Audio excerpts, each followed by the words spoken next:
नमस्कार दोस्तों, आपको भगवान बुद्ध चैनल में दिल से स्वागत है।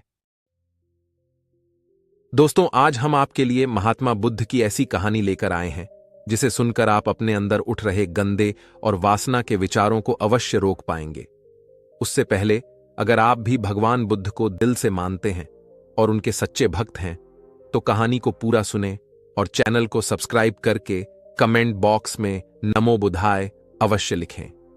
एक बार एक युवक गौतम बुद्ध के पास आया और गौतम बुद्ध से बोला कि हे बुद्ध, मेरे मन में इतने गंदे विचार क्यों आते हैं। मैं नहीं चाहता कि मेरे मन में गंदे विचार आए, पर मेरे मन में हमेशा काम वासना के विचार चलते रहते हैं और मैं इनके बारे में सोच सोच कर बहुत परेशान हूं। मेरी ऊर्जा और समय यह सब सोचने में ही नष्ट हो जाता है और इन सब के विचारों की वजह से मैं कभी भी शांत नहीं रह पाता और मैं हमेशा ही स्त्रियों को देखकर मोहित हो जाता हूं, अपने आप को रोक ही नहीं पाता। बुद्ध मुस्कुराए और उन्होंने उस युवक से पूछा, क्या तुम्हें पता है यह काम वासना होती क्या है? फिर उसने ने उत्तर दिया और कहा, बुद्ध, मैं यह तो नहीं जानता कि काम वासना होती क्या है, पर हां, यह जो भी है बहुत बुरी चीज है। फिर बुद्ध ने उस युवक से कहा कि सबसे पहले तो तुम्हें यह समझना है कि प्राकृतिक रूप से जो भी चीज हमारे अंदर है वह बुरी नहीं है। हमारे जीवन में उसकी कुछ ना कुछ जरूरत है। वासना कोई बुरी बात नहीं है, यह तो हमारे मन की एक भावना है जो हमें किसी ना किसी चीज की कमी का एहसास करवाती है और फिर हम उस चीज को पाने के लिए उस चीज की तरफ आकर्षित हो जाते हैं। जैसे अगर तुम्हारे पास धन की कमी है तो तुम में धन पाने की वासना उत्पन्न हो जाएगी। तो वासना कुछ और नहीं, बस एक प्रकार की कमी है जो कि एक प्रकार की जरूरत का एहसास है, और जब यह जरूरत शारीरिक हो तो हम इसे काम वासना का नाम देते हैं। युवक ने गौतम बुद्ध को कहा कि बुद्ध, मुझे काम वासना का मतलब तो समझ में आ गया, पर आप मुझे यह बताइए कि यह आती कहां से है और कैसे आती है। गौतम बुद्ध ने कहा कि काम वासना कहीं से आती नहीं है, यह तो हमारे अंदर ही होती है और इसका होना तो जरूरी भी है, तभी तो मानव जाति का विस्तार होगा। युवक ने कहा, जब यह हमारे अंदर ही है और जरूरी भी है तो फिर लोग इसे गलत क्यों बोलते हैं? बुद्ध ने कहा कि यही तो समस्या है, लोगों ने काम वासना को गलत तरीके से सोच लिया है, इसे छुपाने की दबाने की कोशिश करते हैं। काम वासना गलत नहीं है, बल्कि काम वासना का गलत तरीके से प्रयोग करना गलत बात है। लोग जिससे प्रेम करते हैं बस उसी के लिए जीने लग जाते हैं, उसे पाना ही अपना मार्ग बना लेते हैं और उसी के बारे में हमेशा सोचते रहते हैं, पर यह सब गलत है। बुद्ध ने युवक से कहा, क्या तुम्हें पता है जानवरों में भी काम वासना होती है? युवक ने उत्तर दिया, हां बुद्ध, जानवरों में भी काम वासना होती है, क्योंकि जानवर भी तो आखिर अपने वंश को आगे ले जाएंगे। बुद्ध ने कहा, तो फिर हम जानवरों के काम वासना को गलत क्यों नहीं कहते? युवक ने कहा, मुझे नहीं पता महात्मा, आप ही मुझे बताइए। गौतम, बुद्ध ने कहा कि जानवर अपनी काम वासना का प्रयोग आनंद प्राप्ति के लिए नहीं करते, वह तो सिर्फ संतान उत्पत्ति करने के लिए काम वासना का उपयोग करते हैं। जानवरों को प्रकृति ने इतनी समझ नहीं दी कि वह काम वासना को अपने सुख का आधार बना सके। मनुष्य अपनी समझ के बलबूते पर प्रकृति में पाई जाने वाली प्रत्येक वस्तु को अपने सुख के लिए प्रयोग करता है। हम इंसानों ने ही काम वासना को अपने सुख का साधन बना लिया है, जबकि प्रकृति ने तो हमें अपने वंश को आगे अग्रसर करने के लिए दिया था, लेकिन इंसानों ने इसे अपने जीवन का परम लक्ष्य बना रखा है और इस तरह से काम वासना का आ जाना गलत है। युवक ने पूछा, महात्मा जी, यह काम वासना हम पर हावी क्यों होती है? क्यों यह हमेशा क्यों आ जाती है? तब गौतम बुद्ध ने कहा कि सुनो, अब जो मैं तुम्हें बताऊंगा उसे तुम ध्यानपूर्वक सुनना। काम वासना का सारा खेल तुम्हें समझ आ जाएगा, तुम्हें तुम्हारे सारे सवालों का जवाब मिल जाएगा, बस तुम्हें ध्यान से सुनकर समझना है। एक बार की बात है, एक आश्रम में गुरु और उनके शिष्य रहा करते थे, जो रोजाना आश्रम के बाहर स्थित गांव में भिक्षा लेने के लिए जाते थे। उस आश्रम का एक शिष्य जिस गांव में भिक्षा लेने जाता था, उस रास्ते में एक नदी मिलती थी। एक दिन उसने देखा कि एक युवक वृक्ष के पीछे छिपा है। वह उस युवक के पास गया और उससे जाकर बोला, भाई, तुम इस वृक्ष के पीछे छिपकर क्या देख रहे हो? युवक ने कहा, अरे तुझे नहीं दिख रहा क्या कि मैं क्या देख रहा हूं? तब शिष्य ने नदी की तरफ देखा तो वहां पर कुछ युवतियां पानी भर रही थीं। तब उसने उस युवक से कहा, अरे भाई, वहां पर तो युवतियां पानी भर रही हैं, इसमें छिपकर देखने वाली क्या बात है? तब वह युवक शिष्य की तरफ देखकर उससे कहता है, अरे पागल, तुम्हें दिखाई नहीं दे रहा क्या कि कैसे ये परियां नदी से पानी निकाल रही है। जरा उनकी अदाओं को तो देखो, उनके कोमल शरीर को देखो। उनकी पतली कमर मटके को उठाते समय बाल खाती है और उनके बाल उनकी कमर पर कैसे लहरा रहे हैं, मानो सुंदरता बिखर रही हो। शिष्य ने फिर नदी की तरफ देखा और इस बार वह इसे देखता ही चला गया। अभी तक तो कुछ भी नजर नहीं आ रहा था और वह बिल्कुल निर्भय था। उसे किसी भी बात का कोई डर नहीं था, लेकिन अब वह छिपने लगा और उन युवतियों को देखने लगा। और जब वह छिपकर उन युवतियों को देख रहा था, तभी वह अचानक अंदर से कांप गया और उसने कहा कि यह मैं क्या कर रहा हूं? मैं जो कर रहा हूं वह सही नहीं है। मुझे यहां से चले जाना चाहिए। और फिर वह जल्दी से वहां से चला गया। वह आश्रम पहुंच जाता है। आज जाकर वह अपने कार्यों में लग गया, लेकिन जो अभी वह देखकर आया था वही उसकी आंखों के सामने बार बार आ रहा था। उसके मन में वही दृश्य चल रहा था। उसका मन वही सब कुछ देखने के लिए उतावला हो रहा था। उसका किसी भी काम में मन नहीं लग रहा था। सुबह होते ही वह जल्दी ही भिक्षा के लिए आश्रम से निकल जाता और उस नदी के पास वाले वृक्ष के पास जाता, जहां पर वह युवक पहले से मौजूद रहता था। उसके साथ मिलकर युवतियों को छुप छुप कर देखता था। अब वह रोज ऐसा करने लग गया। यह उसके रोज का काम हो गया। अब उस शिष्य का मन किसी भी काम में नहीं लगता था। वह हमेशा ही किसी न किसी प्रकार के विचार में उलझा रहता। वह आश्रम के कार्यों को भी ठीक तरीके से नहीं कर रहा था। ना वह ठीक से सो पाता था, ना वह ठीक से खाना खा पाता था। उसका मन बेचैन सा रहता था। उसका मन बार बार उन युवतियों के सौंदर्य को देखने के लिए लालायित होता रहता था। जब गुरु दीक्षा देते तब भी उसका मन कहीं और विचारों में खोया रहता था। गुरु ने अपने शिष्य की इन हरकतों को भांप लिया था। तब एक दिन गुरु ने शिष्य को अपने पास बुलाया और कहा कि आज से मैं भी तुम्हारे साथ भिक्षा मांगने चलूंगा। तुम और मैं साथ साथ भिक्षा मांगने चलेंगे। तभी शिष्य गुरु को मना करते हुए बोला, नहीं गुरुदेव, आप परेशान क्यों हो रहे हो? मैं अकेला ही ठीक से भिक्षा मांग सकता हूं। गुरु ने शिष्य से कहा कि ठीक है, तुम अकेले ही भिक्षा मांगने जाओ। शिष्य तुरंत वहां से भिक्षा मांगने के लिए निकल गया। उसके जाने के बाद गुरु भी आश्रम से निकल गए और शिष्य का पीछा करने लगे कि वह कहां जाता है, किससे मिलता है। यह सब देखने के लिए उसके पीछे पीछे चलने लगे। कुछ आगे जाने के बाद गुरु ने देखा कि उनका शिष्य एक युवक के साथ एक वृक्ष के पीछे अपराधी की तरह छिपा हुआ है और छिपकर कुछ देख रहा था। गुरु भी अपने शिष्य के पीछे गए कि आखिर उनका शिष्य क्या देख रहा है, जिसे देखने के लिए वह वृक्ष के पीछे अपराधियों की तरह छिपा हुआ है। गुरु ने देखा कि उनका शिष्य वृक्ष के पीछे छुपकर युवतियों को देख रहा था, जो कि नदी से पानी भर रही थी। तभी गुरु ने शिष्य को कहा कि तुम क्या देख रहे हो? अपने गुरु की आवाज सुनकर वह शिष्य घबरा गया और उसके पसीने छूटने लगे। वह थरथर कांपने लगा, जैसे किसी चोर को चोरी करते समय रंगे हाथों धर लिया हो। उसकी हालत खराब हो गई। वह कुछ भी नहीं बोल रहा था। उसके मुंह से कुछ टूटे फूटे शब्द ही बाहर निकल रहे थे। वह अपने गुरु से नजर भी नहीं मिला पा रहा था। गुरु ने शिष्य की तरफ देखा और कहा कि राह। शिष्य तो निर्भय था। उसे तो किसी भी चीज का डर नहीं था। लेकिन यह क्या, तुम तो डर के मारे कांप रहे हो। शिष्य ने गुरु से कहा कि मुझे माफ कर दो गुरुदेव, मेरा इसमें कोई दोष नहीं है। उस युवक ने मुझे बहका दिया था, लेकिन आपसे मैं वादा करता हूं कि आज के बाद मैं ऐसा कभी दोबारा नहीं करूंगा। मुझे माफ कर दो। गुरु ने शिष्य से कहा कि कोई बात नहीं, पर इस बात का तुम ध्यान रखना कि हम जैसी संगति करते हैं वैसा ही फल हमें प्राप्त होता है। उसके विचार हमारे अंदर प्रवेश करते, इसीलिए अच्छी संगति करो जिससे तुम्हारे अंदर अच्छे विचारों का प्रवेश हो। फिर गुरु और शिष्य आश्रम लौट आए और फिर से आश्रम के कार्यों पर ध्यान देने लगे। उसने उस रास्ते को त्याग दिया और दूसरे रास्ते से जाने लगा। वह अपने काम को ध्यान से करता, लेकिन धीरे धीरे उसके अंदर क्रोध उत्पन्न हो गया और फिर वह दूसरों पर क्रोध करने लगा और बेचैन रहने लग गया। अब वह सही समय पर भोजन भी नहीं करता था। वह भोजन भी बहुत कम खाता था। एक रात गुरु शिष्य के पास आए और उसे बोले कि अब तक तुम कितनी बार अपने वादे से मुकर चुके हो। यह सुनकर शिष्य अपने गुरु के चरणों में गिर गया और रोने लगा। रोते रोते ही उसने गुरु से कहा कि गुरुदेव, मैं कई बार अपना वादा भूला हूं, फिर वादा कर लेता हूं, लेकिन हर बार मैं वादा भुला देता हूं। मेरा मन मेरे नियंत्रण में है ही नहीं। मैं बहुत कोशिश करता हूं कि मैं अपने मन से सारे बुरे विचारों को निकाल डालूं, लेकिन मैं चाहकर भी ऐसा नहीं कर पा रहा हूं। फिर गुरु ने शिष्य को कहा कि चलो मेरे साथ। गुरु शिष्य को आश्रम के बगीचे में लेकर गए और शिष्य से कहा कि देखो, यहां पर कुछ नाली बनी हुई है जिससे नदी का पानी इन पौधों तक आ रहा है और यह पानी एक निरंतर भाव से बह रहा है। क्या तुम इस पानी के बहाव को रोक सकते हो?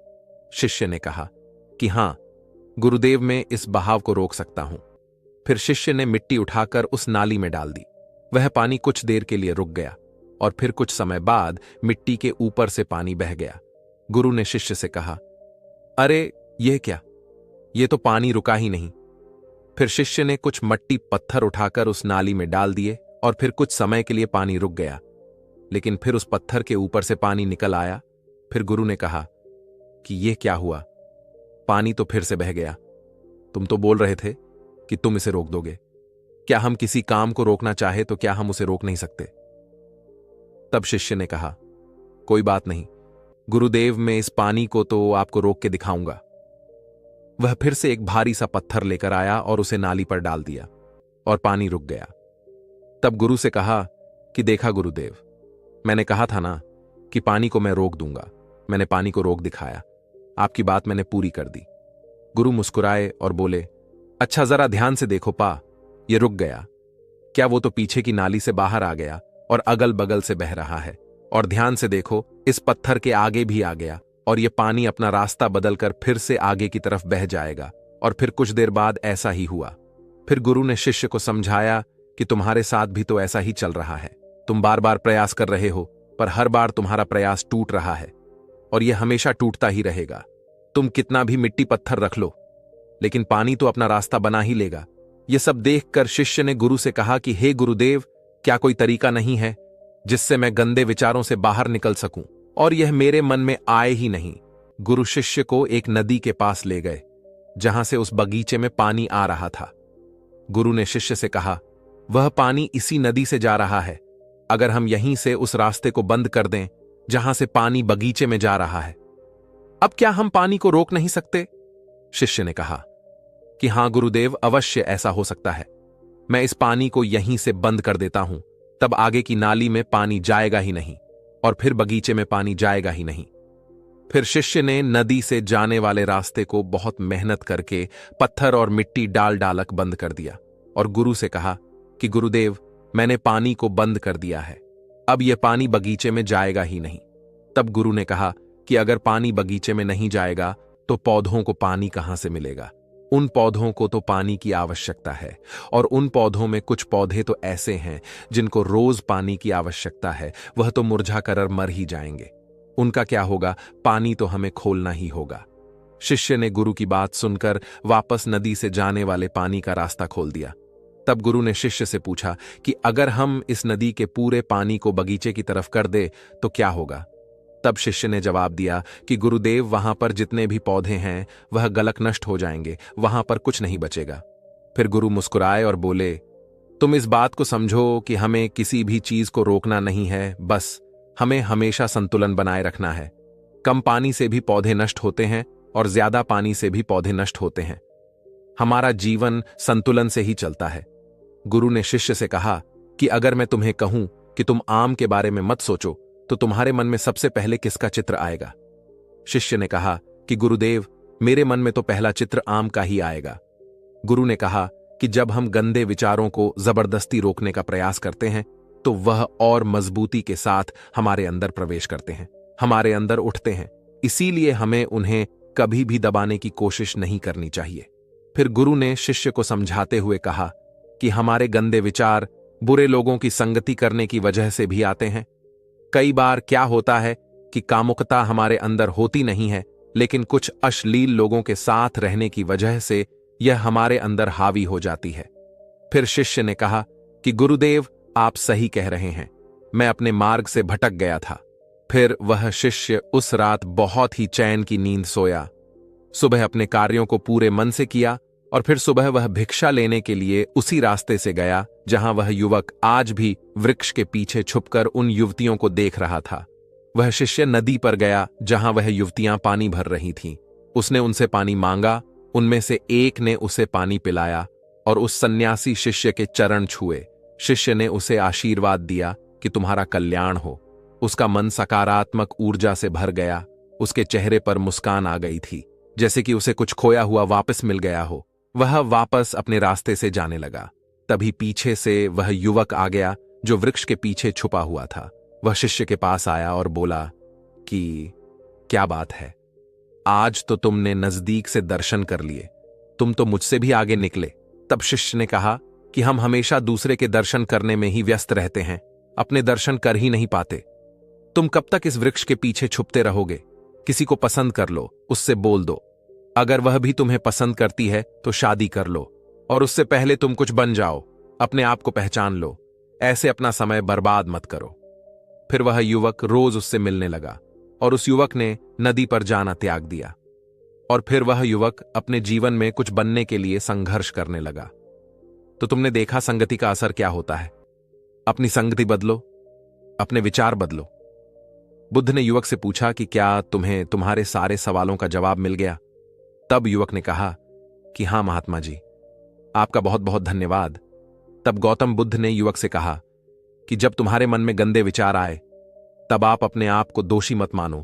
केवल उन विचारों में संतुलन बनाने का प्रयास करो और अपने आप को पहचानो। दोस्तों, मनुष्य का दिमाग ही उसका सबसे बड़ा मित्र होता है और उसका दिमाग ही उसका सबसे बड़ा शत्रु होता है। और हमारे इस दिमाग में कई तरह की भावनाएं जन्म लेती हैं। काम वासना भी मन में उठने वाली फीलिंग है, जो कि बिल्कुल प्राकृतिक है और होनी भी चाहिए, क्योंकि अगर यह नहीं होगी तो मानव जाति का विस्तार रुक जाएगा। गौतम बुद्ध का कहना है कि अति हर चीज बुरी होती है। इसी तरह अगर आप नियमित रूप से घी खा हो तो यह तुम्हारे शरीर के लिए वरदान से कम नहीं है, लेकिन अगर तुम ज्यादा घी खाते हो तो यह आपके लिए शरीर के लिए विनाशकारी बन जाएगा। यदि तुम चाय बहुत कम पीते हो तो कोई दिक्कत की बात नहीं, पर यदि तुम दिन रात सुबह शाम चाय पीते हो तो यह तुम्हारे शरीर के लिए जहर साबित होगी। इसी प्रकार तुम्हारे मन में गंदे विचार आना या सेक्सुअल एक्टिविटी करना, यह भी एक हद तक ही ठीक होता है, लेकिन एक लेवल के बाद यह चीज आपको जितना बर्बाद करती है उतना कोई और चीज नहीं कर सकती। इस मॉडर्न दुनिया में इतना सेक्सुअल कंटेंट देखने के बाद में, सोशल मीडिया पर हॉट लड़कियों को देखने के बाद में सेक्सुअल विचार बहुत ज्यादा बढ़ जाते हैं और कई बार ये विचार इंसान को चैन से बैठने नहीं देते और व्यक्ति न चाहते हुए भी अपने आप को बार बार हस्तमैथुन करने से रोक नहीं पाता है। और चलो वहां तक भी ठीक है, लेकिन यही काम वासना मानव जाति के लिए एक श्राप बन जाती है। जब हमारे सामने रेप के केस आते हैं, इंसान इतना पागल हो जाता है कि उसे सही गलत की बुद्धि ही नहीं रह जाती और वह विनाश की ओर बढ़ता ही जाता है। एक इंसान ना चाहते हुए भी घंटों पोर्न देखता है और हर लड़की पर गलत नजर डालता है। हर जगह उसके माइंड में सिर्फ इसी तरह के गंदे विचार चलते रहते हैं और उसे बार बार परेशान करते हैं। चलो हम इन गंदे विचारों को एक महान बुद्ध कहानी के जरिए रोकने का प्रयास करते हैं। एक बार एक व्यक्ति एक बौद्ध भिक्षु से पूछता है, गुरुदेव, मेरे अंदर से काम वासना और क्रोध जाता क्यों नहीं है? मेरे अंदर से काम वासना खत्म क्यों नहीं होती? मैंने बुद्ध के द्वारा बताए गए सब उपदेशों का पालन किया है, लेकिन फिर भी मेरे जीवन में बहुत ज्यादा उथल पुथल है, बहुत ज्यादा क्रोध और काम वासना है। ऐसा क्यों है महात्मा? अब बौद्ध भिक्षु उस व्यक्ति से पूछते हैं, तुम बुद्ध के बताए किन सूत्रों का पालन करते हो? वह व्यक्ति महात्मा से कहता है, बुद्ध ने कहा है कि काम वासना का होना भी जरूरी है, लेकिन हमें काम वासना में ही डूबे नहीं रहना चाहिए। बौद्ध भिक्षु उस व्यक्ति से पूछते हैं, बताओ तुम्हें सूत्र को अपने जीवन में किस तरह से अनुसरण करते हो? वह व्यक्ति उन महात्मा से कहता है, महात्मा, मैं स्त्रियों की तरफ आंख उठाकर भी नहीं देखता और ना ही उनके बारे में गंदा सोचता हूं। वह बौद्ध भिक्षु उस व्यक्ति से पूछते हैं, और कौन से सूत्र है जिनका तुम अपने जीवन में पालन करते हो? वह व्यक्ति फिर से कहता है, महात्मा बुद्ध ने कहा है, यह काम वासना और क्रोध अग्नि के समान है। जो इंसान काम वासना और क्रोध को अपने मन या दिमाग में रखेगा, उसे ही यह जलाता रहता है। वे बौद्ध भिक्षु उस व्यक्ति से पूछते हैं, तो बताओ तुम इस सूत्र का क्या समझते हो और इस सूत्र को अपने जीवन में कैसे उतारते हो?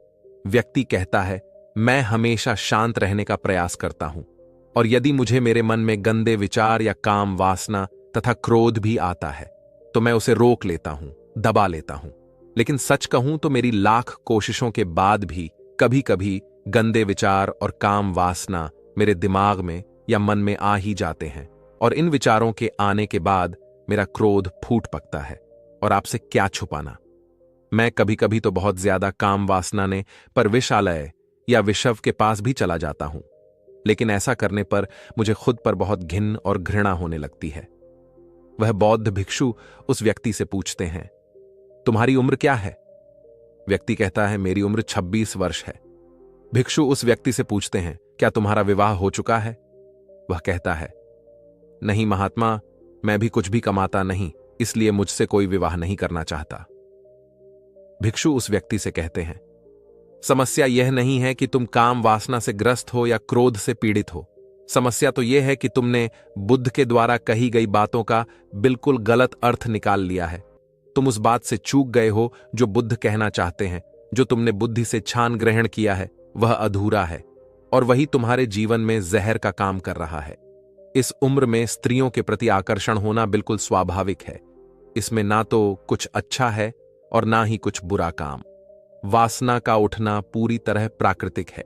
इसका उठना इस प्रकृति पर जीवन के लिए बिल्कुल आवश्यक है।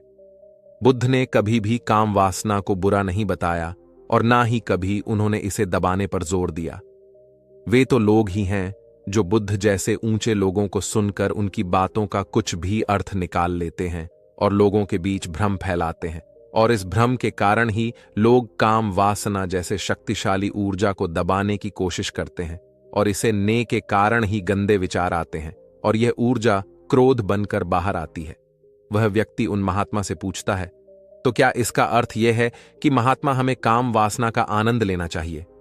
बौद्ध भिक्षु मुस्कुराते हैं और कहते हैं, इस दुनिया में हर व्यक्ति वह सब करने के लिए बिल्कुल स्वतंत्र है जो वह करना चाहता है, जिसकी उसे इच्छा है, जिसमें उसे आनंद मिलता है। काम वासना में डूबे रहना भी आनंद और मजे की ही अनुभूति कराता है, परंतु वह आनंद बिल्कुल थोड़ी देर के लिए ही है। अब इसमें कम कह रहे हैं तो यह मत समझना कि इसे सुनकर आप उदास हो जाओ। हां, कम तो है, और पता नहीं फिर भी यह गंदी क्रिया में क्यों कर लेता हूं। नहीं, बात को थोड़ा और गहराई से समझो, आराम से इस बात को समझो। इसमें बार बार काम वासना को गलत नहीं कहा जा रहा है। ध्यान से समझना, क्योंकि वासना कोई छोटी चीज नहीं है। वह बाकी क्रियाओं की तरह ही मनुष्य के जीवन का एक अहम अंग है, तथा जो काम वासना का आनंद है वह कम है, हमेशा नहीं रह सकता है। यह तो मनुष्य की सुंदर खोज है।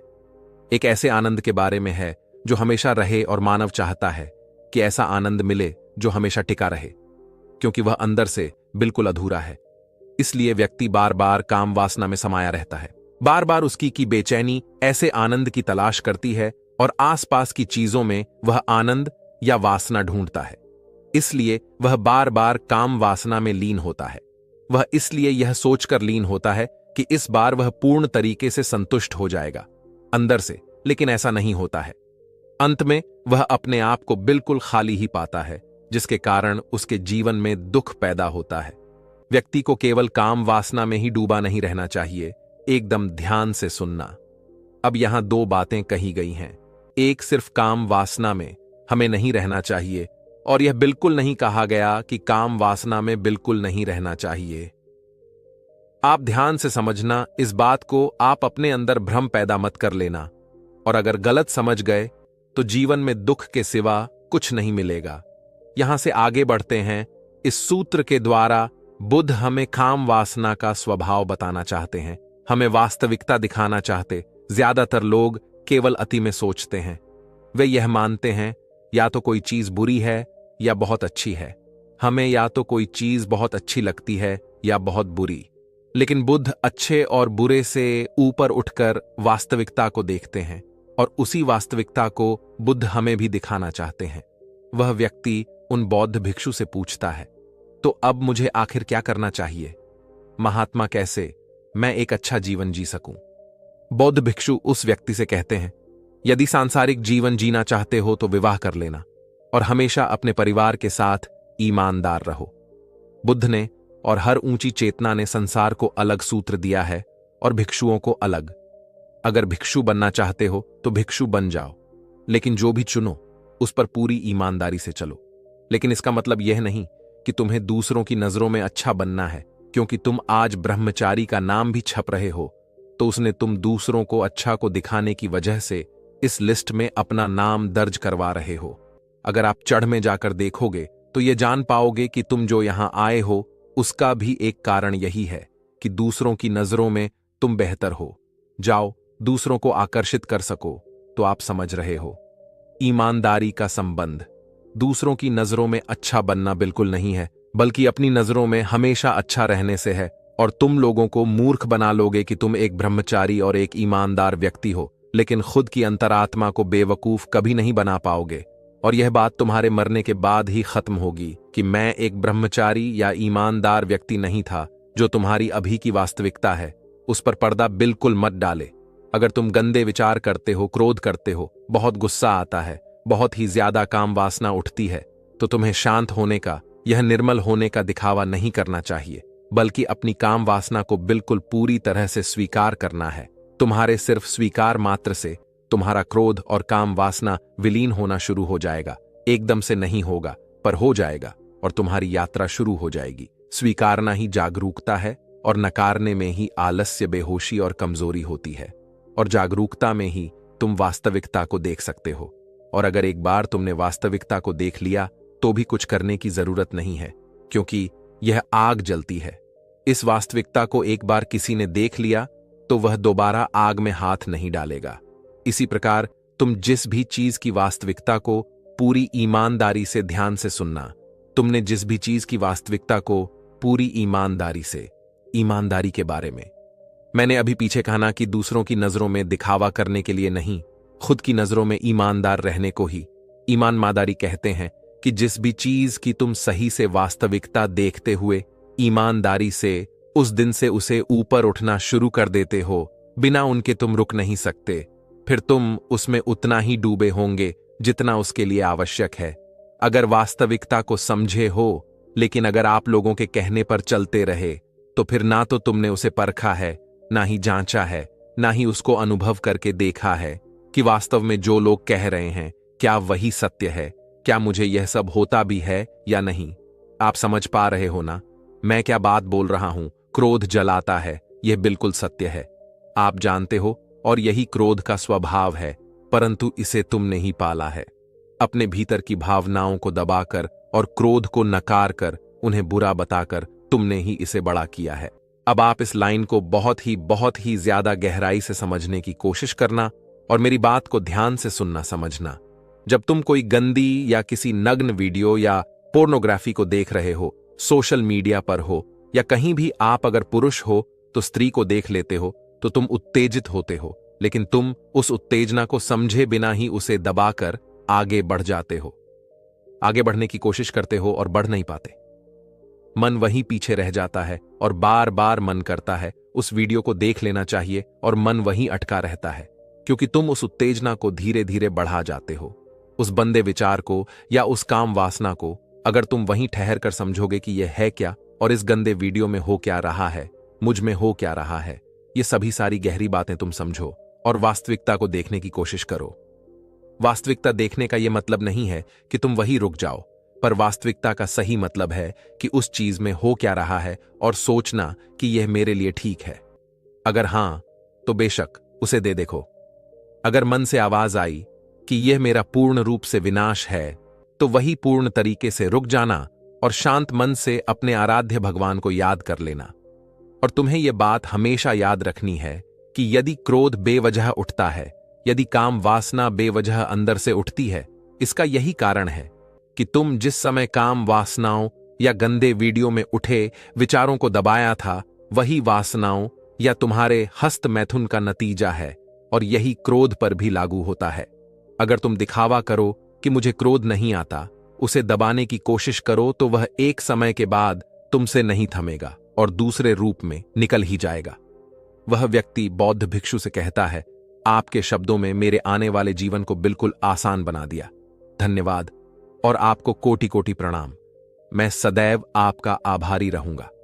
दोस्तों, आज का हमारा यह वीडियो हस्त मैथुन ना करने के चैलेंज पर आधारित है, जिसमें हम बात करेंगे कि कैसे आप कम से कम 30 दिनों के लिए हस्त मैथुन ना करने का चैलेंज ले सकते हैं और इसे कैसे पूरा कर सकते हैं। साथ ही साथ उन गलतियों के बारे में भी बात करेंगे जो अक्सर लोग करते हैं और बाद में पछतावा करते हैं। दोस्तों, हस्त मैथुन से बचने के लिए आपको हस्त मैथुन के बारे में अच्छे से जान लेना चाहिए। हस्त मैथुन वह क्रिया है, या यह कहे कि वह गंदी आदत है जो एक बार लग जाए तो छूटने का नाम नहीं लेती है, और हम में से अधिकतर लोग इसे छोड़ना ही नहीं चाहते, क्योंकि इसमें शुरू में लोगों को मजा आने लगता है, लेकिन बाद में यह आपके शरीर, मन, मस्तिष्क को खोखला कर देती है। ना ही आप एक अच्छी बॉडी बना पाते हैं, ना ही जीवन में सफल हो पाते हैं। और वही जो व्यक्ति ब्रह्मचर्य का पालन करता है, हस्त मैथुन से दूर रहता है, उसके चेहरे पर अलग ही तेज होता है। वह अपने लक्ष्य को आसानी से प्राप्त करने में सक्षम होता है। आप सभी को पता होगा कि हस्त मैथुन न करने के क्या क्या फायदे हैं। आप इंटरनेट पर हस्त मैथुन न करने के कई सारे फायदे पढ़ सकते हैं। यदि आप यह सभी तरह के फायदे चाहते हैं तो आपको हस्त मैथुन से पूरी तरह से बचना होगा। हस्त मैथुन ना करने के फायदे को यदि आप अच्छी तरह से जान लेते हैं तो उसके बाद आपको एक दिशा मिल जाएगी कि आपको क्यों हस्त मैथुन से बचना चाहिए और यह किस तरह से फायदेमंद होता है। हस्त मैथुन के बारे में यदि आपने किसी से सुना और इसे छोड़ने की कोशिश करेंगे तो यह इतनी आसानी से नहीं होगा, लेकिन यदि आप इसके फायदों के बारे में जान लेंगे तो फिर धीरे धीरे आप प्रयास करते जाएंगे और आसानी से इस आदत से छुटकारा पाएंगे। हस्त मैथुन ना करने के यदि हम फायदों की बात करें तो इससे आपको अनेक फायदे मिलते हैं। जैसे जो हस्त मैथुन नहीं करते हैं वे मन, बुद्धि और वाणी व शक्ति का उचित तरीके से प्रयोग करते हैं। वे किसी भी तरीके से इनका गलत प्रयोग नहीं करते हैं। हस्त मैथुन न करने से आपका शरीर काफी बलिष्ठ बनता है और समय से पहले आपके बूढ़े होने की समस्या नहीं होती है। आप सदैव जवान दिखते हैं। इससे आपका मनोबल बढ़ जाता है और अपनी इच्छा शक्ति के बल पर आप कुछ भी करने में सक्षम हो जाते हैं। यदि आप केवल 30 दिन तक अपना वीर्य बचाते हैं तो आप में रोग प्रतिरोधक क्षमता अच्छी होती है। वीर्य हमारे शरीर को भी काफी तेजस्वी रखने में सक्षम होता है। उसके चेहरे पर एक अलग ही तेज होती है और चेहरा काफी चमकता है। यदि आपको हस्त मैथुन से बचना है या अपना वीर्य बचाना है तो आप ब्रह्मचर्य के पालन से मन की एकाग्रता शक्ति के अंदर बढ़ोतरी कर सकते हैं। इस वजह से ब्रह्मचर्य का पालन काफी जरूरी होता है। दोस्तों, आप जानते हैं कि हस्त मैथुन को हम अपने जीवन से कैसे दूर करें, कैसे इससे बचा जा सकता है। हस्त मैथुन की आदत से आज हमारे कई युवा परेशान हैं। बहुत सारे लोग इसे लेकर दुविधा में फंसे नजर आते हैं, इसलिए ना वह इसे छोड़ पाते हैं और ना वह इसे ठीक से अपना पाते हैं। कम उम्र में अक्सर लड़के विपरीत लिंग के प्रति आकर्षित हो जाते हैं। इस समय अगर उन्हें उचित सलाह या यौन शिक्षा नहीं मिले तो इसके परिणाम बेहद डरावने हो सकते हैं। ऐसा ही एक कारण हस्त मैथुन भी है। इस आदत को अच्छा या बुरा नहीं कहा जा सकता।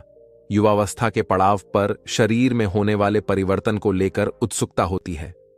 कई बार यह उत्सुकता गलत रास्ते पर भी ले जाती है, जिसका खामियाजा आगे जाकर भुगतना पड़ता है।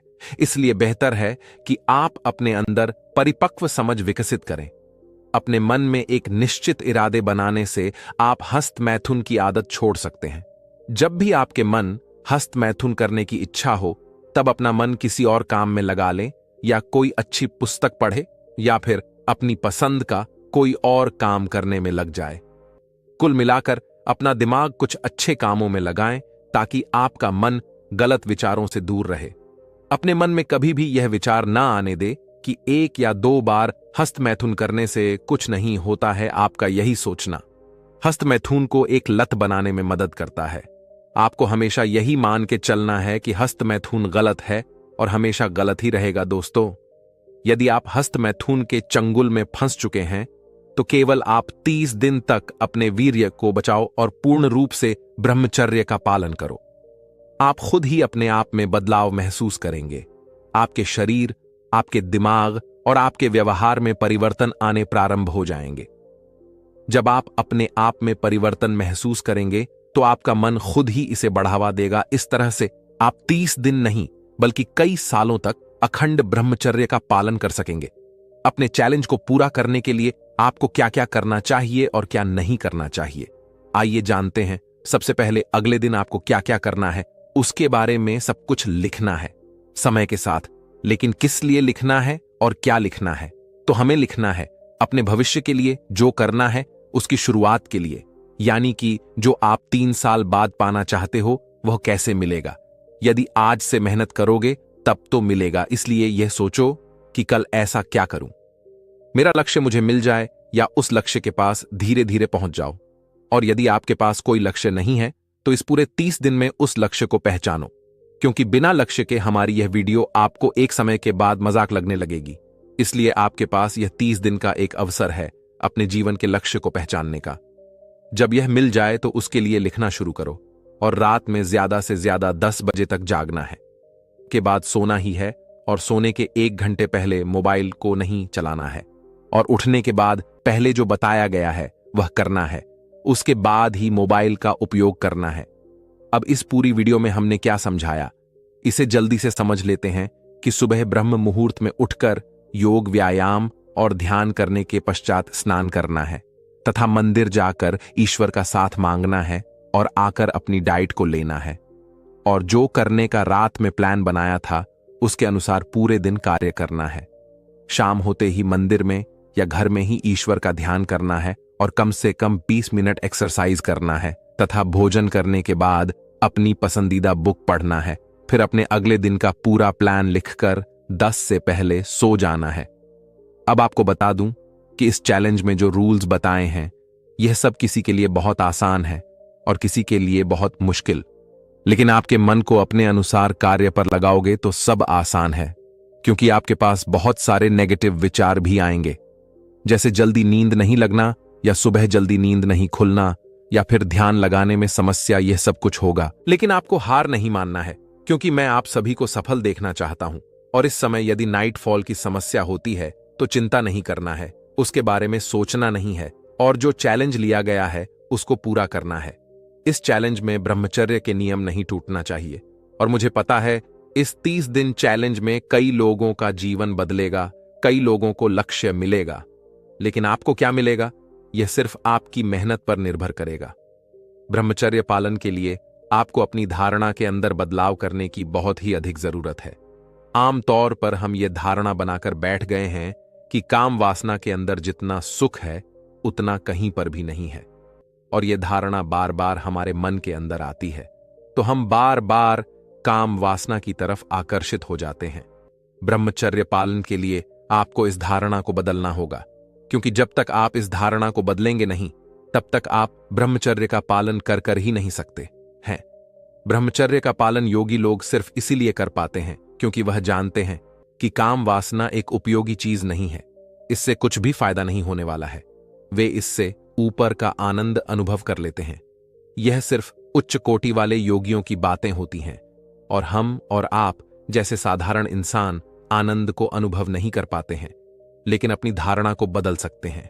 हम यह मान सकते हैं कि काम एक बेकार चीज है, इसके अंदर किसी भी तरह का मजा नहीं आता है। इस तरह की धारणा को आपको अपने दिमाग के अंदर सेट करना होगा, लेकिन उस समय आपको अपनी इस धारणा को बार बार दोहराना होगा, और लगभग 1 महीने तक यदि आप लगातार यही करोगे तो फिर आपके मन में यह धारणा बैठ जाएगी कि काम वासना एक बकवास चीज है, और इससे अच्छी और सुंदर चीज तो ब्रह्मचर्य ही है। इस तरह की धारणा को दिमाग में सेट कर लेने पर आप आसानी से ब्रह्मचर्य का पालन कर पाते हैं, और यह आपके लिए काफी फायदेमंद भी होता है।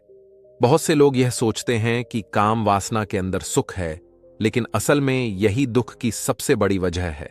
प्रकृति के पास इंसान को जन्म जन्म तक बांधे रखने की यही सबसे बड़ी ताकत होती है, और यदि आप इस ताकत को किसी भी तरह से अपने काबू में कर लेते हैं तो फिर आप आसानी से दूसरी चीजों को अपने अंदर समेट सकते हैं।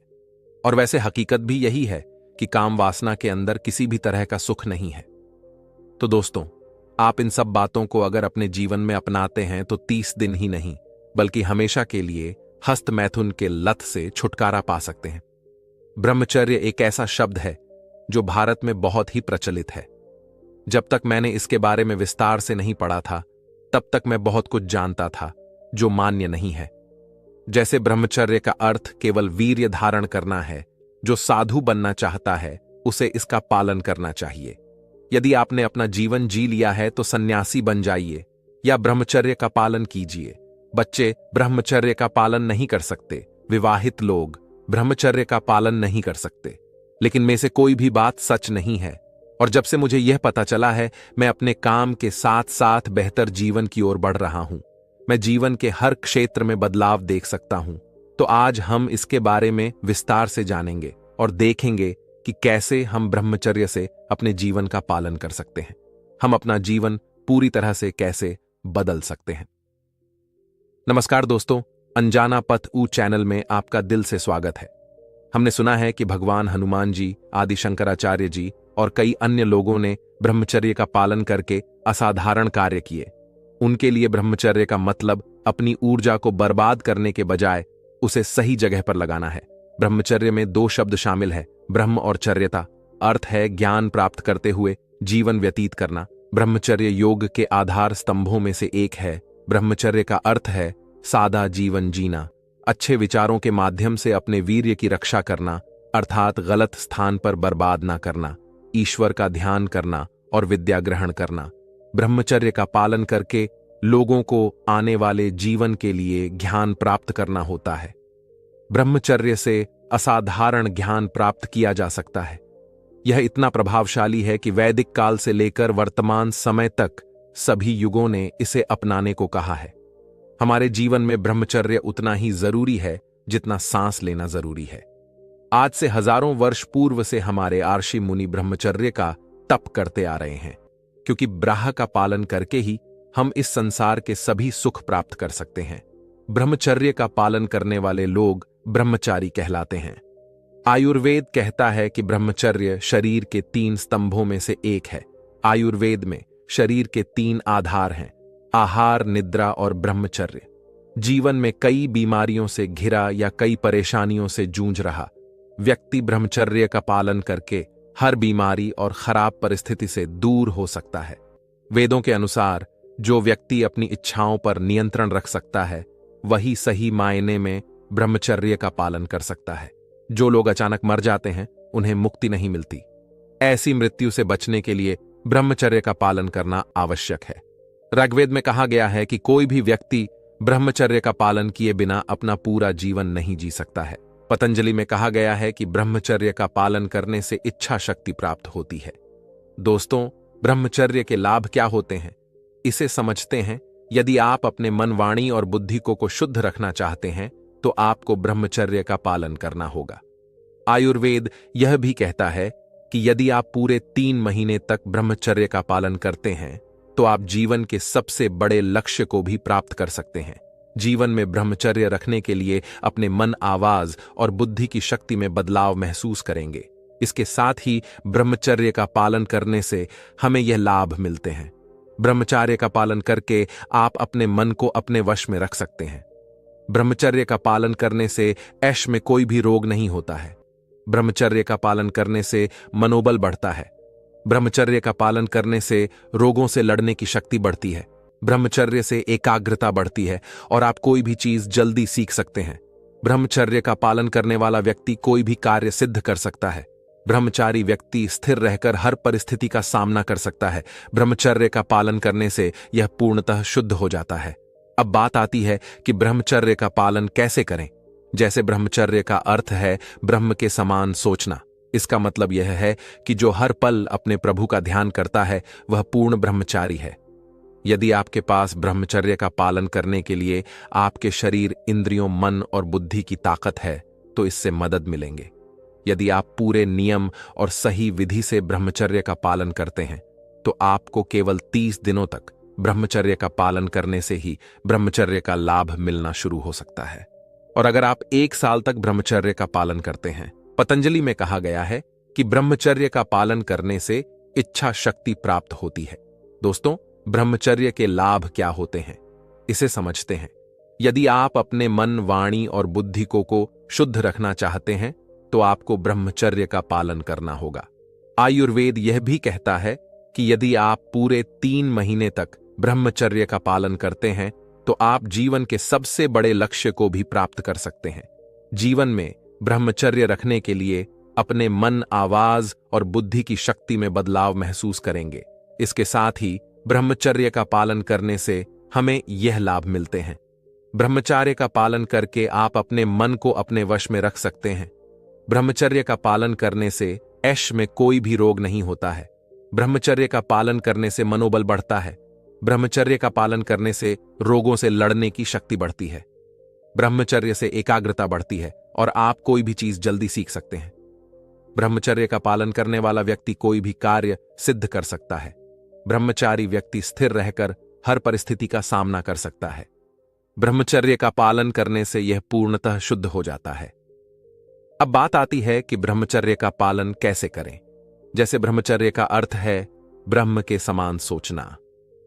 इसका मतलब यह है कि जो हर पल अपने प्रभु का ध्यान करता है वह पूर्ण ब्रह्मचारी है। यदि आपके पास ब्रह्मचर्य का पालन करने के लिए आपके शरीर, इंद्रियों, मन और बुद्धि की ताकत है तो इससे मदद मिलेंगे। यदि आप पूरे नियम और सही विधि से ब्रह्मचर्य का पालन करते हैं तो आपको केवल 30 दिनों तक ब्रह्मचर्य का पालन करने से ही ब्रह्मचर्य का लाभ मिलना शुरू हो सकता है। और अगर आप 1 साल तक ब्रह्मचर्य का पालन करते हैं तो आपका आत्मविश्वास मजबूत हो सकता है और साथ ही आपका स्वास्थ्य भी पहले से बेहतर हो सकता है। ब्रह्मचर्य में क्या परहेज करना चाहिए? ऐसी कई चीजें हैं जिनसे ब्रह्मचर्य का पालन करने वाले लोगों को दूर रहना चाहिए। अक्सर फिल्मों में ऐसी चीजें दिखाई जाती हैं जिनमें मन गलत चीजों की ओर आकर्षित होता है। इस कारण इनको देखने से बचाना चाहिए। इसके प्रभाव से स्वास्थ्य और चरित्र को काफी नुकसान पहुंचता है। ब्रह्मचर्य के अनुसार लड़के लड़कियों को एक दूसरे को स्पर्श नहीं करना चाहिए। अक्सर लड़के दूसरे लड़कों से गंदे इशारे करते हैं, हंसते हैं, बातें करते हैं। ऐसा करने से वे अपवित्र हो जाते हैं। इसलिए लड़कों को ऐसा करने से बिल्कुल बचना चाहिए। लड़के लड़कियों को कभी भी किसी को बुरी नीयत से नहीं देखना चाहिए। अश्लील बातें नहीं करनी चाहिए तथा मजाक भी नहीं करना चाहिए, क्योंकि इससे मानसिक रोग उत्पन्न होते हैं। कुल मिलाकर आप जितना अधिक अपनी इच्छाओं पर नियंत्रण रख सकेंगे और विपरीत लिंग से जितनी अधिक दूरी बना सकेंगे, ब्रह्मचर्य का पालन उतना ही बेहतर ढंग से कर इसका मतलब यह है कि आपके विचारों का शुद्ध होना सभी के लिए महत्वपूर्ण है और जिस भी कारण से आपके मन में बुरी